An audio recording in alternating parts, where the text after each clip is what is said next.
Welcome to our first live webinar. My name is Jenny and I'm from BenQ Australia. Joining us today is renowned photographer Mark Gaylor and Director of Image Science Jeremy Daalder. This webinar will run for 45 minutes with 10 minutes at the end for Q&A. I will hand it over to Mark now, who will teach us how to master colors when editing images in Lightroom. We're going to back up first. We're going to look at what color adjustments we can actually do inside of our cameras before we even get the images into Lightroom. Now, what we're prepared to do and what we want to do will depend on whether we're a RAW shooter or we're shooting in JPEGs or shooting movies. Now, if you're a RAW shooter, the following three controls might seem superfluous, but they do impact to some extent on what we're doing and our workflows. Now, the first three things I want to talk about are white balance, saturation, and color gamut. Now, these don't flow through to the raw files, but if you're using a mirrorless camera and you've got an electronic viewfinder or you're using the monitor, they do flow through to those ways of viewing our scene. Also, many photographers shoot RAW and JPEG, and they quickly have to get the JPEG images to their clients, such as sports photographers. So they do need to do some of these color controls actually in camera. So let's look at white balance first. Now, most photographers shoot in auto white balance. Now, there are some ways of fine-tuning that auto white balance. It isn't just simply a set and forget setting anymore, especially on the latest cameras. For instance, on my latest Sony cameras, i.e. the ones released in 2019 and afterwards, they have three options for auto white balance, which is standard, ambience, and white. Now, if we go into ambience, if we start taking photographs using warm tungsten lights, it's going to leave some of that warmth in the images to give us that character or mood. This might also be appropriate if you're taking photographs in firelight or candlelight. It's going to leave some of that warmth into the images. If that's not something you want, if you want to be completely neutral, then you'd choose the white setting so that we got a completely neutral atmosphere there. So that's the first thing. We can also, if we just choose auto white balance, even on the cameras that don't have those options, is we can usually go and fine tune that auto white balance. Some people might say that they feel that the camera shoots images that are slightly cool, whereas we could actually just go in and move that towards the warm end of the spectrum as a starting point. Just remember, auto white balance is a variable. It always works on averages. So with that in mind, there are some photographers who don't want to be subjected to those variances in white balance. If you can imagine a wedding photographer shooting, they don't want every shot to be slightly different in the white balance, because that's going to cause maybe issues when trying to get that wedding dress looking the same in all files. So those photographers may shoot daylight, shade, cloudy, set on the ambient lighting conditions, and then the white balance won't deviate as we're shooting. Just imagine somebody with a yellow dress appearing right in front of the camera. The white balance, the auto white balance would say, "Ooh, it's looking a bit warm, I'll cool it down," and obviously that would be a mistake. It's not really aware of the content we're putting in front of the frame. Think of it like auto exposure. It gets it right most of the time, but it can make monumental mistakes occasionally. So for those people who are very meticulous, you're not going to shoot with one of those presets. You're actually going to measure the ambient color temperature as we're shooting. And the way of doing that is to create a custom white balance. And I do recommend this for anyone who's maybe shooting videos in particular, is to create a custom white balance is a way where the movie footage won't deviate from a standard setting depending on the content in the frame. So in order to get a really accurate custom white balance, you're going to need to point the camera at something that you know is neutral. Now, one of the products that Jeremy sells is something that does have a white balance reference. And what I'm showing you now on the right is a white balance reference card. So the white balance reference, the custom white balance process, just means that you point a square at the white balance reference, and then it measures the that and tries to make that, well, it does, it makes that neutral. So then you've got a custom white balance instead of a white balance preset that you can use. Now we're going on to number 2, which is saturation. Now we've talked about whether it's warm or cool, but we also need to know how rich the colors are appearing in the file. Remember, this doesn't follow through to raw files, but it is a way of controlling how we're viewing the images as we're taking them. On a Sony camera, you would find that in the Creative Style menu, but these controls will also be available pretty much on all cameras. You just got to find out that setting. So if I scroll over on my Sony camera, I can then control contrast, sharpness, and also saturation. So if you feel like the saturation in your viewfinder is too high or too low, you can start moving that around. Now, there are some flavors of creative styles such as portrait, landscape, etc., that I, as a raw shooter, don't use. But there is one creative style that could prove useful for some of you. And that is, there's a creative style which is devoid of color. It's actually the black and white creative style. So that when we're shooting, even in RAW, we're going to see a black and white view on the monitor in the viewfinder, but the files that end up in post-production editing software, such as Lightroom, will still be in color. So you might say, well, what's the point of that, Mark? And the point of that is we're able to pre-visualize our scene. We're much more likely to take notice of the light and the shade if we can actually get rid of the distraction of color. So that it might be something that you want to try if you know you're shooting in black and white. The third thing is color gamut. Now, this is often referred to as color space on the cameras. Now, the typical default for pretty much most of the cameras you're going to get out of the box, and all cameras, all amateur cameras that don't have this choice, will be set to sRGB.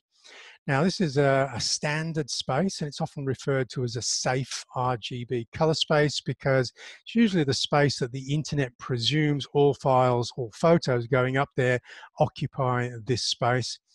The only problem with this space is it's not very large, and it's not really appropriate for the bigger, richer color saturations that we can achieve when printing. So way back in 1998, Adobe created a larger color space called Adobe RGB 1998. And there's a little graph on the right side to show you that it's especially bigger in the cyans and greens there. And if I come over to a three-dimensional model, some people will have noticed in the bottom right-hand corner of this slide, I refer to safe RGB and then S something something something RGB, because people who do like to use those broader gamuts have a very derogatory term for sRGB.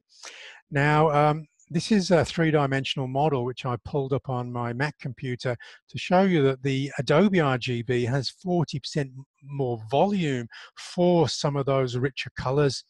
Now, let's take a look at this in a little bit more detail and compare this to one of my printing profiles that I regularly use. That printing profile is a three-dimensional model, is that color shape on the left there. And you can see the sRGB, which is that white wire frame, is not nearly big enough to encompass all of the colors that the printer, paper and inkset are capable of producing. So if I'm shooting in sRGB or exporting images to send to the printer as sRGB, I'm shortchanging myself. Let's switch over to the Adobe RGB color gamut. And now you can see that larger white wire frame on the right there is it's pretty much encompassing that printing profile. And it's why Adobe made this move way back in 1998. And one of the reasons, or one of the questions I often get asked is, why on my camera do I have Adobe RGB? What's the significance of Adobe? Well, it sort of kick-started photographers being able to access an ICC color profile or color managed workflow, which is why it's there. Now, some of you might already be saying, so if I stick to sRGB or I export images from my software as sRGB, is that what's the effect? If those colors aren't contained by the gamut, what happens to them? Do they just fall off the end of the earth, or what is the impact? So I've drawn up this demonstration to show you what happens to certain colors that are out of gamut. Okay, and that out of gamut colors, those rich saturated reds on the left side there, we don't see any detail in the feather structure anymore. You can have the saturation or you can have the detail, but you can't have both. Whereas if we just increase the size of the color gamut to Adobe RGB, we can get rich detail and also saturated colors. I think I'm selling you on Adobe RGB now. And here's the sad news, is that most of the vast majority of monitors out there can only achieve approximately the sRGB color space. So even though you've got a camera that can exceed that sRGB, we have monitors that can't showcase the detail in those saturated colors, except there are things called color accurate monitors that pride themselves on having that bigger Adobe RGB color gamut. They've got many other benefits as well, which I've listed there. They're 10-bit rather than 8-bit, and there's many more as well, which we won't have time to get into. Other than to say that the monitor I'm currently using and I'm sitting in front of right now is the BenQ SW271. And Jeremy is going to show you that this isn't the only color accurate monitor. And if you're interested in some other alternatives, he's going to showcase those via a link now. Now, if you don't have one of those color accurate monitors yet, I would advise you just to position the monitor that you do have very carefully in your office or studio space. The image on the left is to show you exactly what you shouldn't do with your monitor. Most monitors, including the Apple monitors that I've grown up with, have now got very shiny surfaces. So if you're got it opposite a window, you've got reflections on the monitor surface. If you wear brightly colored clothes, that is going to be included into the monitor. So it's going to skew the way you edit your images. Whereas if you look at one of these color accurate monitors like the BenQ, we have a monitor hood, and that can help get rid of reflections. Also, the surface of that BenQ is not gloss, so it's a bit immune from actually showcasing reflections that might be apparent in your room. I think that hood is about as important as a lens hood on a capture lens. I would not buy a monitor without one of those lens hoods these days. Next thing to do is, if you don't have one of the color accurate monitors, is certainly calibrate and profile your monitor, because most monitors that you purchase are way off from being accurate. They're way too bright, they're way too blue, and you can't really get an accurate idea of what you're doing if you can't see the colors accurately. Now, the BenQ color accurate monitors, they come out of the box 98% accurate, but even then you'd be well advised to invest in a monitor calibration device. These monitor calibrators, the most important thing they do is not their calibration, it's the profiling. It gets the colors organized so that they can be accurate when compared to each other. Now, the great thing about the Adobe software is once it can work with a profile, it knows how bad your monitor is. It knows if one of the colors is inaccurate, and it pulls it back into line on the fly. So you're only ever presented with color accurate colors, even though your monitor might be slightly skewed. Now, if you think that's a good idea, why not complete the picture? Why not profile your camera? Now, there are many people on the forums going, oh, my camera's got the best skin tones. I wouldn't move over to your camera make because your skin tones on that camera isn't as good as my camera. That argument should have died in 1998, because if you profile all of the cameras won't have a flavor of color, they will be accurate color. And so the device, which is a mixture of hardware and software that does this, that I use, is a Color Checker Passport. Now, it is over $100, but you know, it's going to last you a long time. Every time you buy a new camera, you can just create what's called a dual illuminant profile. You don't have to go out on location with it every time. Just create a profile which is more accurate because it's unique to your specific camera, and that is the advantage there. And if you're going to complete the chain again, if you print to your own printer or you print to a print service provider like Image Science, get hold of one of their profiles. Now, the profiling equipment for profiling a printer is a tad on the expensive side, but you can actually profile your printer just by downloading a print profile target from somewhere like Image Science.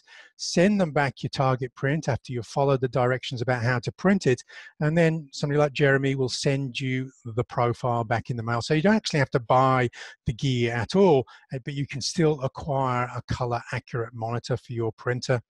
Now, I've skipped over that very quickly, but if you're interested in finding out a little bit more about that, I've got a free to download color management for photographers ebook on my website, markgaylor.com. Okay, let's move over to the hero of the piece, which is we're talking about Lightroom, how we can now control and edit with color in Lightroom. Now, you may have heard me say that Lightroom is a non-linear editing program. It really doesn't matter where we start and finish the editing. Start with any slider you like. I would say that if you are going to start anywhere, however, is I would start by looking at the profiles your image editing software is using. Because the raw data you're going to edit is never left in completely raw state. It's partially cooked by your editing software, whether it be Capture One or whether it be Lightroom. It starts off being slightly edited and presented to you in a more manageable way. And the way that Lightroom has been doing this, it used to be something called Adobe Standard. People used to complain that the starting look wasn't as good as Capture One because the colors didn't look very vibrant. So Adobe made a bit of a change, and the current starting profile is Adobe Color. But you don't have to accept this as the starting point, because you can override the starting point. Now, if you're running with the latest Lightroom versions, you would just look to the right of the profile and look for those 4 little grid squares there. That is your profile browser. That allows you to pick an alternative. Now, you'll have more than half a dozen various options from Adobe, but you'll also have some camera matching profiles available to you as well to see an alternative way of starting. For instance, there's one there in the bottom right-hand corner called Light. So if you're always thinking your shadows are a little bit dark, then maybe you could choose Light and the shadows will be a little bit lighter. It's like having dynamic range optimizer assigned to your raw files, because dynamic range optimizer in the camera doesn't actually affect the raw files. I don't need to do that, however. I've created a custom profile with my color checker, and I can now pick up my camera specific profile from this area. So I'm just going to pick it up here. And because I'm going to be using this profile a lot, I'll click in the top right-hand corner to add it to my favorites. As soon as I've added it to my favorites, I don't need to come to the profile browser anymore. I can simply access it from the drop-down menu. Now, if all of that sounds a little bit too much, am I really going to change the color profile every time I edit an image? That sounds like it's going to be a waste of time. Now, this is where we're getting to, is you can, if you create a new default, you don't actually have to remember to do it. Every time you import a batch of images from a memory card, they will acquire your new default, your new preferred profile. You might also want to write in a few other things into this new default. Just remember, when you're starting to create a new default, just reset a file completely so you have no adjustments, and then pick very carefully what adjustments you want to be part of the new default, because they'll be applied by default to every image you now import. So one of the things you might want to do is chromatic aberration on the lens corrections. It is possible on the Sony cameras to apply this in camera, but if you've switched it off, then you can apply it in post-production. If you have a camera, Lightroom will let you know it's already been applied. A little information down there, I for information, will let you know if you click on it that the profile has been applied in camera. Okay, now we're set to create that new default. If you're working on Lightroom software that predates 2019, you'll just hold down the Alt key on a PC, Option key on a Mac, and you'll see a Set Default button appear in the bottom right-hand corner of your Develop module, and then you can create or update to current settings, and that becomes your new Develop default. Every time you import images or hit Reset, that will be the starting point. Now, unfortunately, Adobe Lightroom did make it a little bit more complicated. There's a few more options, so it's a little bit more flexible, but there's a few more steps with the latest versions of Lightroom. So the first thing you have to do with the current versions is create a preset that includes your camera profile and maybe your lens corrections as well. And then you'll need to go into Preferences, go to Presets, click on the Use Default Specific to Camera Model checkpoint, choose your camera model, number 2. Then you'll go over and choose the preset that you just created, and you should be able to find that just by cycling around. It might appear in the user presets if you didn't create a new folder for it. And then number 4, and finally, you just hit the Create Default button, and now the work is done. I would check that out, however. Just take any file captured with that camera, hit the reset button, and just see whether your camera no longer reverts to Adobe Color, but reverts to the profile that you prefer. Okay, let's go and do some creative editing now. We'll start with white balance, which is one of the things that we could assign in camera. And I did say this would be used as a reference in the raw editors. We can change it, and it won't negatively impact the raw file if we do change it. But the starting point will use that white balance. And so we have the white balance called as shot. Now, what has happened here, we're just moving into blue hour here with this image. And so the camera's seen all of the blue and go, oh, that's too cool. I'll warm it up a bit, thinking it's doing the right thing, because the camera doesn't really know about blue hour. So it's made this a little bit too warm. So that invites me to grab the temperature slider and drag it to the left to make it cooler, to put the blue back in where it belongs. And that also gives me these nice complementary colors between warm skin tones and that blue sky in the background.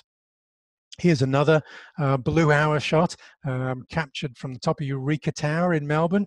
Again, a lot of blue, so the camera auto white balance goes, I think I'll add some orange. Okay, but I have to fight that and again, drag that temperature slider down to put the blue back in so we get the blue hour look to my shot. And I also get the added advantage of, again, putting in those complementary colors. Let's look at one more. This was captured on Anzac Day a couple of years back. Now it's a cold, wet day in Melbourne, but I'm not getting that blue, cold look in the background. So what I'll do is drag that white balance temperature slider down again to push back in that color. Notice the warm tones, the very warm tones are a bit immune to this, so we can actually push in some blue without making the skin tones look too cool. Now, one final one, you think I'm only adjusting the temperature slider. Here I'm at Busselton Jetty in Western Australia. Now, this was the as shot. And what I've decided to do this time is move the tint slider.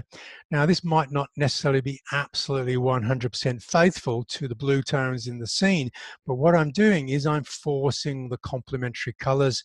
So I'm using white balance more of as a creative tool rather than a tool to create absolute accuracy. And to show you how much we can use that as a creative tool, here I am in some sand dunes, which are warm by default. But here I'm reminded of waves in the ocean. So I've actually pulled that temperature down to make these sand dunes cold and blue. And I've called this image the Sea of Tranquility. So as an artist, we have freedom of expression. So you could choose to be accurate, or you could choose to use color as an emotive tool. And you only have to look at the Hollywood movies to know that Hollywood uses that creatively every second movie you watch. Now, We've done some global edits using white balance. Let's do some targeted adjustments using the hue, saturation, and luminance panel, a very, very powerful panel here. Now, if you're a photojournalist, you can't actually do what I'm about to do because your image is a faithful record. It's a piece of evidence, if you like, that this actually occurred. But if you come from an advertising, editorial, or arts perspective, then you could do what I'm about to do, which is to say Gilbert Namala here, who is being photographed by me, I actually don't like his shirt, and I don't actually want to go and tell him to change his shirt. If this was a Hollywood movie, wardrobe would just whip in and change the shirt for him. But I'm going to change his shirt in post-production just by grabbing the colors and desaturating those blues, because for me, they don't belong. Gilbert Namala is still Gilbert Namala. We're just not distracted by his shirt anymore. Here's an image that I captured at Melbourne Zoo. Now, I always associate meerkats with Africa and the golden savanna, except we've got this bright green grass in the background, which I don't think actually looks correct. So again, what I've done is I've just gone into this image, targeted those greens, moved them to yellow using the hue control, and then grabbed the saturation and dragged those down. And now everyone's looking at the meerkat and is not distracted by that bright green grass. Now, we can actually target those colors even when we can't see any color at all. If we're in black and white, we can actually still move colors. We can move their luminance values specifically. So here's the image with a straight black and white conversion. I want the sky to be darker, so I just grab the luminance of those blues and aquas and drag them to absolute black. And that's quite a quick edit there. So we've got a really fantastic image now, almost like a studio image of this bird on a black background. Now we've done targeted adjustments using HSL. Let's try some localized adjustments using the graduated radial and adjustment brush. I've only got time to do one, so I'll concentrate on the graduated filter. Most of you will probably use graduated filters in post to darken the top of the sky. Now what I'm doing is I'm darkening the top of the sky by one stop, but I'm also making it blue. Again, the sun has set, so we're moving into that nice transition where we got the glow of the setting sun, but we're going over to that blue. But because I've used a telephoto lens, I've actually shot underneath the blue, so you can't see the blue that I'm experiencing. So I just bring it down, I bring it lower, so you can get the feeling of what it is that I'm photographing.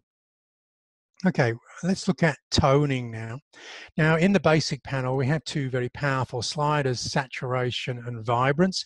Saturation just grabs all of the colors, doesn't matter whether they're saturated or just slightly saturated, just pulls them all at the same level. So it can push saturated colors out of Gamut. So vibrance tends to have the best algorithms because it'll try and prevent colors from being dragged out of Gamut. But it's also good in the opposite way, because if we drag the vibrance down, it will almost fully desaturate the colors of low saturation, but it'll leave some color in the most vibrant colors left. If we then move the saturation slider to the right, we can actually restore the colors of those most saturated colors, where the rest of the palette almost becomes monochrome. And this can be a very powerful tool for just restricting the color palette to fewer colors. And this is a very common grading tool that I lean on a lot in my images. Okay, so let's take another look at using that vibrant slider. Here's a full color version now. I think there's a few too many colors, and because we're in a park, even though we're in the shade, there's some greens creeping in, which I'm not very happy with. So because they were lowly saturated greens, I've pulled them out using the vibrance, and I've moved the temperature slider up to create some warmer tones, which creates this semi-sepia look. Now, the semi-sepia look isn't starting with a monochromatic black and white image, it's starting with a full color image with lower vibrance. So this allows me to do things like this, where we've got lips of a slightly different hue, and we've got eyes also of a slightly different color. So I think this is more powerful than creating a sepia effect from a monochromatic or grayscale image. Finally, we're going to look at a very powerful tool that Hollywood leans on a lot. The interface looks very different. Typically in movie editing software, we have wheels, but in Lightroom and Photoshop, we have these color ramps. Now, the idea for this is we leave an image in color, but we skew the highlights and the shadows in complementary directions. So it's very typical to put the skin tones warmer and the shadow tones cooler. Now, this has got a very famous name in Hollywood. It's called orange and teal grading. And this is a very common grading style that Hollywood use. And so this is me grading this image with orange and teal, we can get a little bit more character and mood and a little bit more of a signature style going on. Now let's split tone this on a black and white image this time, just to show you how this process works. First, we pick a color for the highlights. I'm picking a warm color. Then we'll pick a color for the shadows, a complementary blue or cyan color. We also have a balance slider where we can put more of the colors towards highlights or more of the colors towards shadows, where we basically can manage where those midtones sit. Now, I've got some presets that include split toning available on my website. They're free to download, and then you just donate what you think they're worth. So if you don't like using them, don't donate anything. If you use them all of the time, consider shouting me a coffee. That's all you need. Let's look at the final step of the color managed workflow here. We've captured the images, we've graded the images, now we're outputting the images. Now the important thing to know is Lightroom will always look after you because it embeds the color profile that you are using on export. So typically it will embed an sRGB profile by default, which is a safe one, but you could override that and go out with an Adobe RGB profile instead. The danger with profiles is that some software out there don't embed the profiles. And if you look at these two files, which should appear identical, they actually have different RGB numbers, which basically goes to show you those RGB color coordinates are meaningless unless we also have the color space, which are basically their map references. But if we don't know the scale of the map, we could be anywhere on the planet. So this is very important to note. We do need to make sure that our images going up and out to print service providers do contain an embedded profile. Now, the way of losing a profile is if we go and do some additional editing in software that's not Lightroom. For instance, if we take our images out into Photoshop, the default is to go out with a color space called Pro Photo, which is even bigger than Adobe RGB, because this will encompass the color gamut of the sensors we've been using, and it's in 16 bits per channel. Now, JPEGs don't support 16 bits per channel, and some of the default export workflows in Photoshop don't embed the profile. So I just wanted to show you that if you are going into Photoshop, if you're coming back into Lightroom and exporting from Lightroom, you will be safe. So it doesn't really matter what profile you go into Photoshop with. But if you start exporting an image from Photoshop onto your desktop, here's one of the dialog boxes, because there's always options in Photoshop, where embed color profile and convert to sRGB are unchecked by default. So if you were to upload this picture of the motorcycle to the internet, to Facebook, Instagram, it would look like the one on the right if you hadn't lowered the color space and converted to 8 bits per channel. Okay, so let's take a look at soft proofing. Now, soft proofing is in the develop module. It's in the tools bar. If you go into the soft proofing, if you check that box, the highlight and shadow clipping warnings are changed to monitor and destination clipping warnings. And this time they're not warning you of luminance clipping. They're warning you of, I've just got a thing that's crept up on my monitor here, which is sort of in my way. I can't get out of that, so I'll just carry on talking. I know what the screen says. So we've got monitor will show you color gamut problems that basically you'll show you the colors on your monitor that it can't display accurately because the gamut of the monitor isn't big enough. The destination warning is usually you're picking up a printer profile and you're seeing whether those colors are manageable by the printer paper ink set that you've chosen to go out on. So what I'm showing you here is an Apple iMac monitor, which are often considered not to be that bad, but see how much it struggles showcasing that yellow. Remember, it's an RGB monitor, so it doesn't actually have any native yellow, and it's really struggling with that saturated yellow. So there may be detail in that yellow surface that the monitor can't actually show you. So if we switched over to a print workflow where yellow is one of the inks in the ink set, this is going to struggle less.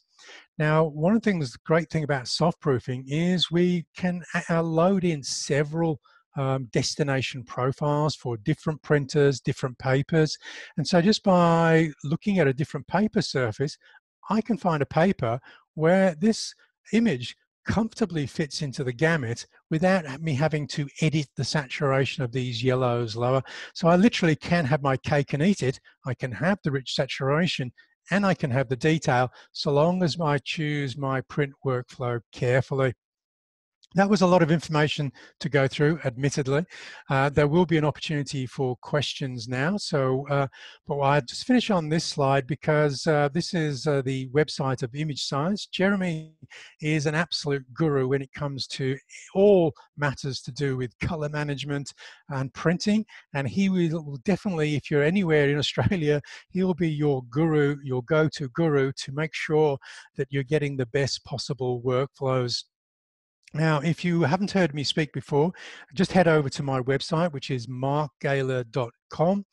All of my learning resources are free to download, and then you simply donate if you found it useful. That donation is quite important because no one pays me to make these resources. So I do work on donations only to create this huge amount of resources. And these resources include a vast array of 400-page ebooks linking out to more than 40 video tutorials on YouTube. I also have a very active alpha YouTube channel with over 100,000 subscribers. And if you're looking for a mentor to work with you over an extended period of time, I also have a Patreon site where you can subscribe from $5, $10, or $50. And $50 may sound like a lot per month, but I'm sure you that my students at RMIT University used to pay 10 times more this for me to offload my knowledge about photographic workflows to them. Okay, so that concludes my presentation. So we'll stop sharing. That are coming in. Either Jeremy might want to unmute his microphone. Yes, I've just done that, Mark. Hello, everyone. Thank you. I'm standing by, ready to answer some questions if you have them. I'm typing a few answers into the little question and answer block at the same. Question from Jason. He said, "How would you rate an iMac screen?" Look, I'm going to be. They've got a little bit better. I think Jeremy's probably the expert on this. I've always said that if I had to give marks out of 10 for an iMac screen, I'd give it 5. Yeah, look, I think that's about right. They're not truly awful, but they're not particularly wonderful from a colour perspective either. They have a lot of fairly fundamental problems. The fused glass design makes them far too glossy. Yeah, the gloss is a problem. They didn't used to be gloss, but they got better a couple of years back when they made them 10-bit, didn't they, Jeremy? They did, yeah. They brought 10-bit support to the Mac in about late 2015, early 2016, I think. Yeah. So if your hardware dates from that era, that has helped improve the smoothness of the gradients on the monitors. That's right. You still have some issues with uniformity. You often have, unfortunately, Apple have gone off on their own path as they tend to do.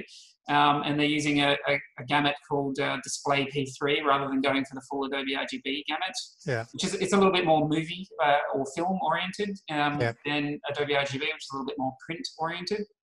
But all in all, they're not terrible. You can certainly do okay work on them, but it would be fair to say if photography is a passion of yours, then buying a high quality monitor is really worth its weight in gold. I'm always telling people that the only tool in your entire photographic toolkit that you will use for 100% of your images in the modern world is your monitor. It is quite simply the most important tool that you have. It's a very good point, Jeremy. I think one of the things that I'm always surprised about is somebody will invest in a $4,000 or $5,000 camera like an A7R III or an A7R IV, and they've spent less on the monitor than they would have done a cheap prime lens. And really, they're never actually looking at how fabulous their camera is, because it's, you know, they're limited to seeing either resolution because the monitor's not 4K, or they're limited in the color gamut that their camera's capable of. So I always think that after you've got your first couple of lenses under your belt, you should really reward yourself with a really a color accurate monitor. Right. I'm also there's some questions in the little question and answer box there. The first one actually might be one you might want to have an answer to from Jules Aubert. Hi, Jules. Haven't spoken in a while. Which is about a workflow for exporting images from Lightroom to be printed in a book in CMYK printing. Yeah, one of the advances, it was probably again a couple of years ago, but the soft proofing, it didn't used to respect, or you couldn't load in CMYK profiles, but then they changed that so you could. Obviously, a lot of people were going out to blur because there's a book module in Lightroom, but it seemed a bit weird that you couldn't actually check whether your images that you were preparing for your blur book were too saturated or not. Obviously, they've changed that workflow now. So the important thing is to be able to get hold of profiles either from your print service provider or the lab who's going to be printing your book, so that you can actually have an idea of what you're going to be presenting to whoever makes the book is going to be manageable. And then basically you can export them with a color space that is suitable for where they're going. Usually what you do is you export your images to a certain CMYK standard. So you would consult with the printer. Generally, they would tell you something like we're using or we're hitting the FOGA 29 standard, in which case you would export your images, or more to the point, you would convert your images into FOGA 29, and you would check them in Photoshop before you then submit them for publishing. Yeah. And ideally, they will be able to produce accurate proofs for you. And there are entire companies devoted to doing pre-press proofing. Yeah, one of the things I could add there is if you're limited by what you can export from Lightroom, because you can't export CMYK images from Lightroom, you would open them up in a large color space, maybe even ProPhoto 16 bits, and then export them from Photoshop into a CMYK. Always remember to get in touch with your printer. And if the printer seems to be confused, they just say, oh, just convert to sRGB. And they're going, so what profile are you using? And they say, what do you mean, what profile? Just put the phone down and ring somebody who's a little bit more knowledgeable about color management. Russell was just asking if BenQ have recorded this webinar and if it will be later available for watching again. Yes, it is. It will be on the BenQ YouTube page. Oh, great. Yeah. And Jules, yeah, you're exactly right there. Yep, convert it in Photoshop and have a look at it in there. So Lightroom really is just not designed for a CMYK workflow, but Photoshop has lots of tools in that area. Yeah, it's very interesting that there are very few programs that can actually work towards CMYK. It's almost like we live in an RGB world. And what often happens is like my publisher used to do the CMYK conversions, but then they got a little bit lazy and they started requesting that I do the CMYK conversions. Now remember, there's always a word of warning here. If you're converting to CMYK, you're basically exporting for one printer, paper, ink set combination. Those CMYK files are not suitable for anything else. And if you're working for a client, you're sort of carrying a level of responsibility now, because if the pamphlets or the book or the magazine all comes out green, everybody's going to point the finger and said, who did the CMYK conversions? I always used to say to my RMIT students, if a client is asking you to convert to CMYK, charge them more, because you're now managing a part of the workflow which typically photographers never had to manage. And that includes talking to the printer, looking at printer proofs, signing printer proofs. And that's a little bit of a management saga that really, the client needs to pay for. Yeah, sure. It can get quite complex quickly, for sure. So sorry, I keep seeing all these new questions popping up. Very exciting. Okay, so there's a question here: individual custom-made paper profiles for printing, or by a program that contains profiles for all papers? Look, you can do both. For example, if you bought a program like Mirage to run your Epson or Canon printer, you can then get media packages which include a lot of fairly high quality profiles for entire libraries from, say, Ilford or Hahnemüller or whoever it is you might be printing with. That being said, there still is individual variance in printers. So it is fair to say that custom profiles are still well and truly worth it for the absolute best results. If you really, really want to get really high quality printing going on, the best path is a high quality calibrated monitor. So a BenQ or something like that, calibrated with an i1 Display Pro.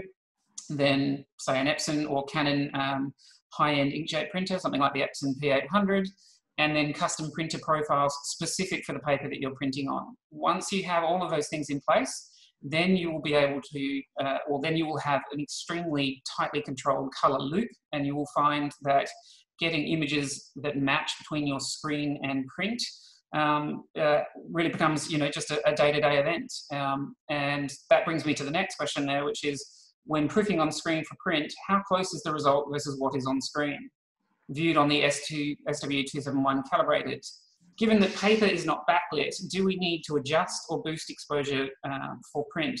Look, that's a great and classic question, Alex.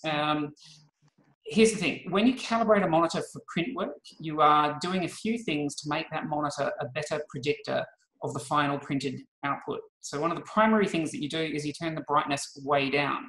You calibrate usually to a fairly low candela figure for brightness, usually about 100 candelas or possibly even a little bit lower. And another key thing that you do is you reduce the contrast of the screen.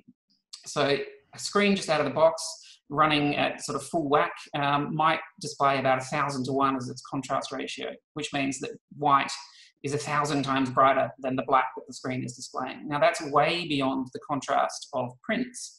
So during calibration, you turn the contrast down, and post-calibration, you'll often end up with a contrast ratio that's more like 200 or 250 to 1. And that is much, much, much closer to the printed output. So the short answer is, if you do everything correctly and you calibrate your monitor specifically for print work, then you should see a near perfect match on about 99% of images between your screen and your print. Hopefully that answers your question. There are always little caveats, there are some images that simply look great on monitors that don't look fantastic when printed. For example, backlit images tend to look wonderful on monitors and pretty miserable in print. But by and large, once you've got a good monitor, properly calibrated and custom printed profiles, that's when you finally achieve color nirvana, and your significant color problems go away. Okay, so I can see a question from Daniel here, which says, does selecting the Adobe RGB 1998 profile built into the display setting on a Mac suffice for covering the color space you mentioned earlier? Typically, Daniel, you use the a monitor space. Adobe RGB is often referred to as a working space. It's not linked to a specific device. These working spaces I cover in my color management ebook, so you can see the differences between device spaces and working spaces.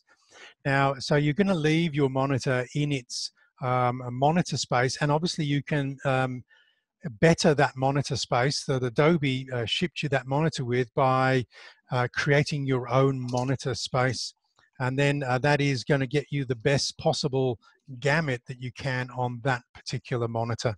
So hopefully that answers that. Color management is quite a sticky subject, but once you've got a color managed workflow set up and it's working for you, it carries on working for you. It's not something that you have to work on every week. Once you've understood it and set it up, it stays set up. Okay, thank you. We probably have time for about one more question. Did you guys? Okay, I can probably knock off a couple there from Redmi7, who's just posted 2 quick ones together. Yeah.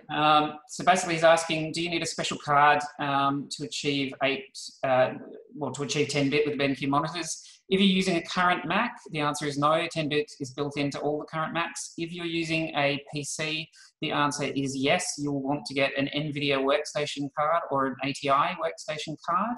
These are sold under the Quadro or FirePro lines. My advice is that you go for NVIDIA Quadro because they tend to have the most stable drivers. And once you have that going on, achieving 10-bit is usually quite simple from there. And in terms of what mode do you use on the BenQ monitors for editing, my advice is if you're just using presets, so you're not calibrating, then you're probably better off, yes, using either the sRGB mode or Adobe RG mode, as long as you understand the difference between those. If you don't understand the difference, then sRGB mode is the way to go. On the other hand, if you are calibrating, then you will be using one of the calibration modes on the monitor, and that is definitely the way to go if you can get yourself a calibrator. I can see a question from Brian there saying there's a distinct color difference between the images he's seeing in Lightroom and the exports on the same monitor. Now, the question that I would want to ask there is, how are you viewing those JPEG exports? Because if the software you're using to view those exported JPEGs is not color managed, then it may not be being able to replicate what Adobe is doing. Remember, all Adobe software is color managed, so it should move between Lightroom and Photoshop.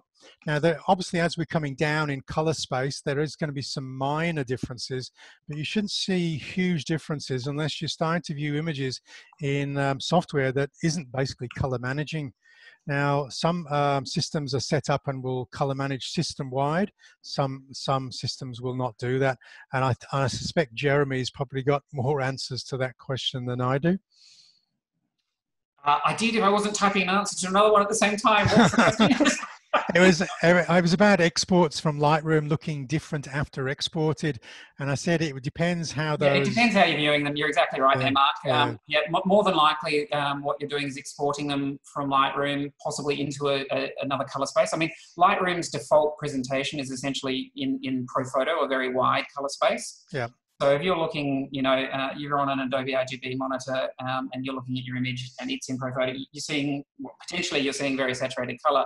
If you then, for example, do an sRGB export and open that up in some other color managed application, then absolutely you would expect your image to shift fairly dramatically. All your saturated colors would disappear and so forth. But the full answer to that question can get quite technical, and you're more than welcome, Brian, to contact me offline. There's a contact form on our website, and I'd be happy to go through that in more detail for your specific circumstance. Yeah, that's where having somebody like Jeremy or maybe myself, more on the capture side myself, the workflow side, but certainly having somebody who is free with their information. I know Jeremy's website is a treasure trove of interesting stuff to work through that you can be very well educated.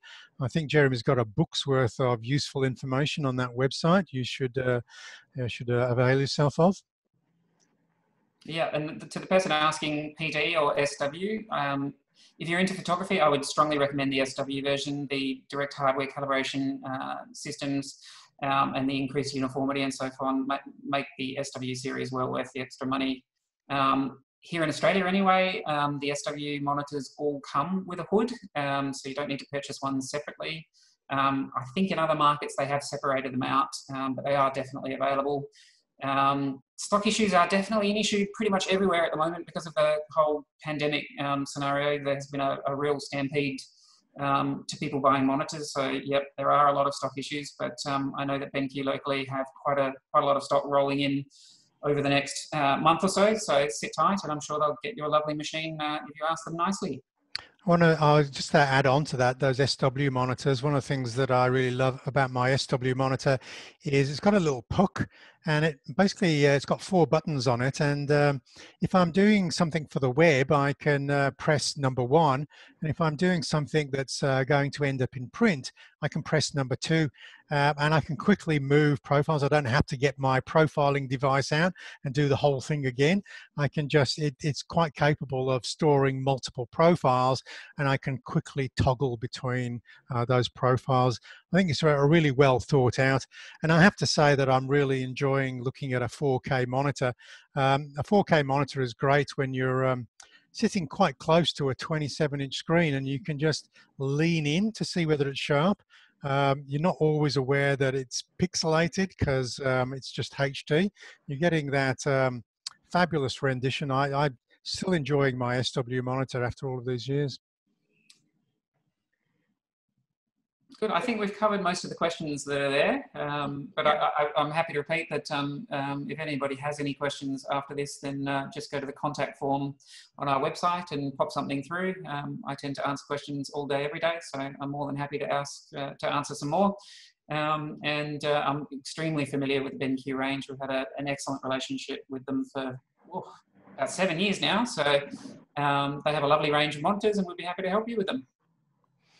Okay, so I think that's probably all we've got to do tonight. So we'll just sign off and hopefully we'll be back online sometime in the future.